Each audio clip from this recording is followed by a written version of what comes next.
Hi, this is Wendy from Knitters Brewing, and I'm going to demonstrate for you how to do the various parts of the yarn over short row heel that's used in the mystery sock, the Social Butterfly sock. Now for my sample, I have fewer stitches in my circumference than you will for the sock. Otherwise this video will take way too long. You don't want to see me knit that much, but this will work fine.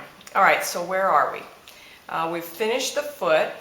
And on the front needle, needle number 1, we've got the heel stitches. That would be needles 1 and 2 for the DPN users. And then on the back side of the loop, we've got needle 2 that's got the top of the foot stitches, or for the DPN users, that's going to be needles 3 and 4. And we've already also done the stitch redistribution, meaning that we've moved 4 stitches from each end of the top of the foot needle around to the heel needle, so that there are more stitches on the heel needle than there are on the top of the foot needle. The reason that we do that is because the heel fits better if it's worked over about 60% of the total stitches rather than 50%. You get a lot less pulling across the top of your foot if you've got the extra stitches on the heel. Alright, so now we're going to go through the 5 rows on the instructions for the heel shaping part. So we've moved 4 stitches over to the needle 1, or the heel needle. So the first thing we need to do, what it says in row 1, is that we need to slip those 4 stitches. So we're going to slip those purlwise so that they don't get twisted. Alright, and now it says to knit 34 stitches, leaving the final stitch on the left needle. So I don't have 34 here, but the point is that you're going to knit all the way to the end and leave the final stitch on the needle. And I'll knit as fast as I can. I'm not a speed knitter. It's obvious because I'm a thrower.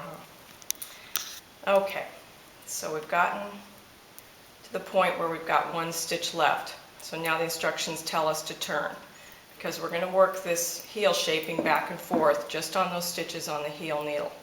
Alright, now we're on the wrong side, and it says to work a yarn over at the beginning of the row by placing the working yarn under the right needle and then purling the first stitch. So we go underneath the right needle and then purl the first stitch. Alright, now we've got three loops on the right needle. That's how you'll know you've done that right. So now we're going to purl back down to the other end, and once again we're going to leave the last stitch on the needle.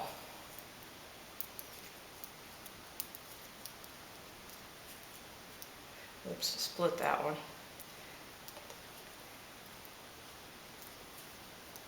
I'm using worsted weight yarn to make it easier to see, but what I grabbed was Morocco Comfort, and it's an 8-ply, so it's got all these extra parts in here.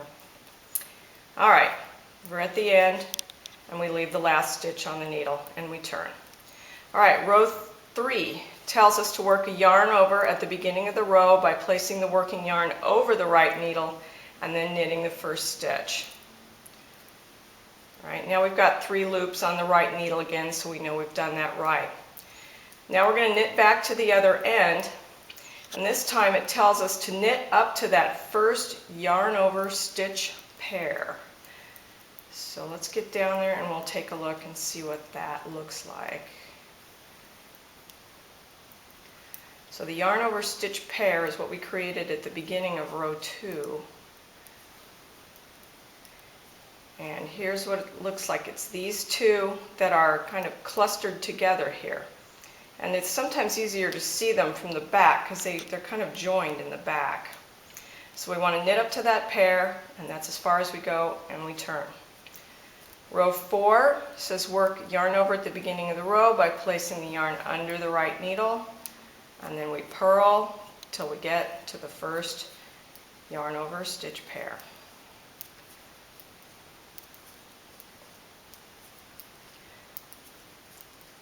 So this is the pattern that we keep doing back and forth until we get down to the narrower dimension that we want for the heel. Alright, so there's our first yarn over stitch pair, so that's where we're going to stop.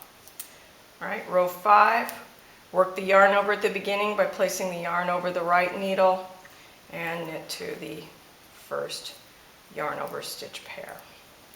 And now there should be 2 down there, because there was 1 the last time we went down that direction.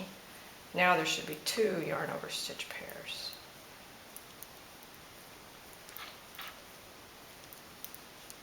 Yep. Alright, so we've got 2 yarn over stitch pairs. They're pretty easy to see because there's kind of a gap between them, so it makes it a very visual thing.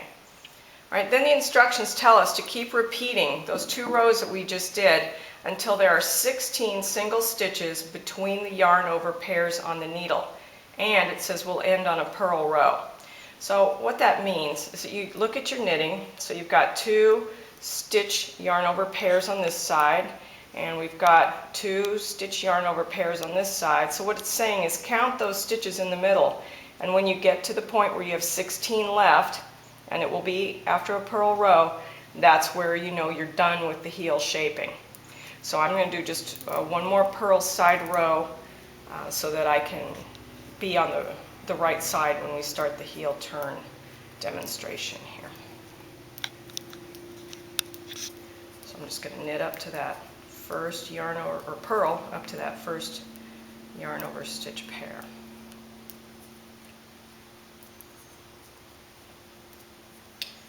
Okay, and there we go. There's our pairs.